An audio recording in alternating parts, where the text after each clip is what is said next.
কোথাও বেড়াতে যাওয়ার আগের দিনই মনে হয় সব কাজ এসে পড়ে, সেদিন কাজই শেষ করতে পারি না। হ্যালো এভরিওয়ান, আসসালামু আলাইকুম। কার কার সাথে এরকম হয় বলেন তো? আমার সাথে তো অলওয়েজ হয়ে থাকে। তো যাই হোক, আজকে ছিল 16ই ডিসেম্বর। তো মেয়ের স্কুলে একটা কম্পিটিশন ছিল জাতীয় পতাকা আঁকার, তো সেখানে তার নাম দিয়েছি। এজন্য আমাদের একদিন লেট করে যাওয়া, তো আজকে সেখানে চলে গেলাম। এই যে, তো মেয়েকে ফার্স্ট টাইম এরকম কম্পিটিশনে নাম দেওয়ালাম, কারণ ও যতটুকুই পারুক বা না পারুক আমার এটা করে না, কিন্তু ওর একটু সাহস বাড়বে, নেক্সট টাইম আরও ভালো কিছু করতে পারবে। তো যাই হোক, এখানে সব বাচ্চাদের সাথে সেও আঁকতে বসে গেছে, কিন্তু প্রথম দিক দিয়ে আসলে তাকিয়েছিল আমার দিকে, কিছুই করতেছিল না। পরে আসলে একটু একটু করে আঁকতে পেরেছে, তো যতটুকুই পারুক। তো এখানে হেড স্যার একটু করতেছিল, গার্জিয়ানদের সাথে কথা বলতেছিল। তো এই যে মেয়ে, আমি একটু সামনে যেয়ে দেখলাম, ওর সাহসটা একটু বাড়িয়ে দিলাম, তারপর আঁকা শুরু করেছে আর কি। তো আঁকা শেষ হয়ে গিয়েছে, এখন এই যে জাতীয় পতাকা গিফট করেছে ওদের একটা করে, তো সেটা নিয়ে ছবি তুললো। আর ওর সাথে ওর ফ্রেন্ড ছিল, খুব ভালো বন্ধুত্ব তাদের দুজনের। তারপরে বিকেলবেলা আম্মু বললো সে একটু টুকটাক শপিং করবে, তার নাকি কিছুই কেনাকাটা হয়নি। তো আমি যে জুতোগুলো কিনেছিলাম তার পছন্দ হয়েছে, সে ওই টাইপের জুতো কিনবে, তার জন্য তাকে উত্তরে নিকার প্লাজা নিয়ে গেলাম। তো এখানে এসে জুতো দেখতেছিল, আর আমার আম্মুর পা খুবই ছোট আর খুবই তার জন্য তার পায়ে জুতো সচরাচর পাওয়া যায় না। তো আমার ছোটো ছেলেকে নিয়ে এসেছি আজকে। সে যেখানে আসে সেখানে দুষ্টামি শুরু করে দেয়। তো ওখান থেকে একজোড়া নিয়ে এখন এখানে হাঁটার জন্য একজোড়া জুতো নিচ্ছে।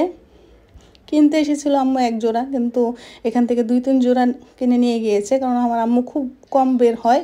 সে আসলে অতটা বের হয় না ঘরের থেকে, বাড়িতেই থাকে, ঘুরতে অতটা পছন্দ করে না। তার জন্য কয়েক জোড়া নিয়ে নিল, যাতে কয়েকদিন পরতে পারে। তারপরে চলে গেলাম আলাউদ্দিন টাওয়ারে, সেখানে মা মেয়ে মিলে পার্স কিনবো। তো আম্মুর থেকে এবার একটা পার্স আমি নিয়েই নিলাম গিফট। তো যাই হোক, দুজনে মিলে 2টা পার্স কিনেছি, যেহেতু আমার অত বড় পার্স নেই, কোথাও বেড়াতে গেলে একটু বড় পার্সের প্রয়োজন হয়। তো এই যে আমাদের কেনাকাটা কমপ্লিট হয়ে গিয়েছে, এখন আমরা চলে যাব। তো ছোট ছেলে খেলা করতেছিল, ওকে আসলে নেওয়াটা অনেক কষ্ট হয়েছে, ও যাবেই না, ওখানেই খেলবে। তো যাওয়ার সময় আমার একটা বদ অভ্যাস আছে, এখানকার জুস খাওয়া, এই জলপাই জুসটা আমার খুবই পছন্দের, তো প্রত্যেকবারই আমি নিয়ে যাই। তো 2টা জুস নিয়েছি, একটা ছোট ছেলের একটা আমার। তো খেতে খেতে চলে আসলাম। কোথাও যাওয়ার আগে যেন শপিংই শেষ হয় না, টুকটাক কাজগুলি শেষ হয় না। তো এগুলিকে আমি বের করে এক জায়গায় জড়ো করতেছিলাম, কারণ দেখা যায় পরবর্তীতে যে এটা থেকে যায়, ওটা নেওয়া হয় না, এরকম হয়ে যায়। তার জন্য আমি বিকেল থেকেই সব কিছু একসাথে জড়ো করতেছিলাম, যেটা যখন মনে হচ্ছিলো সেটা রেখে দিচ্ছিলাম, যাতে আমি সব একসাথে প্যাকিং করতে পারি। তো এই যে আমার ড্রেসগুলি আমি আগে নামিয়ে নিয়েছি, কারণ এগুলো নিচে রাখবো আর বাচ্চাদেরগুলি উপর রাখবো, যেহেতু ওদের কাপড় চোপড় বেশি প্রয়োজন হয়। আর এই যে প্যাকিং আমার টুকটাক হয়ে গিয়েছে অনেকটা। আর বাচ্চাদের জন্য কিছু খাবারও নিয়ে নিয়েছি, পাস্তা, নুডলস, বিস্কিট। আমি যেখানেই যাই না কেন বাচ্চাদের জন্য কিছু খাবার নিয়ে যাই, কারণ দেখা যায় যে কোথায় খুঁজবো, কোথায় পাবো, গ্রাম দেশের বাজার তো একটু দূরে হয়, তার জন্য বেশিরভাগ আমি নিয়ে নেওয়ার চেষ্টা করি। তো একটা ব্যাগ হয়েছে, আরও 2টা ব্যাগ হবে, একটা হবে জুতোর ব্যাগ আর একটা হবে সোয়েটারের ব্যাগ। শীতকালে বেড়াতে যাওয়া মানে ব্যাগ টানা।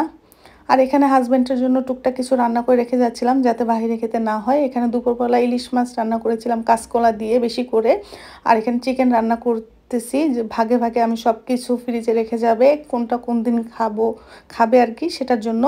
তো ভিডিওটি দেখার জন্য ধন্যবাদ, আল্লাহ হাফেজ।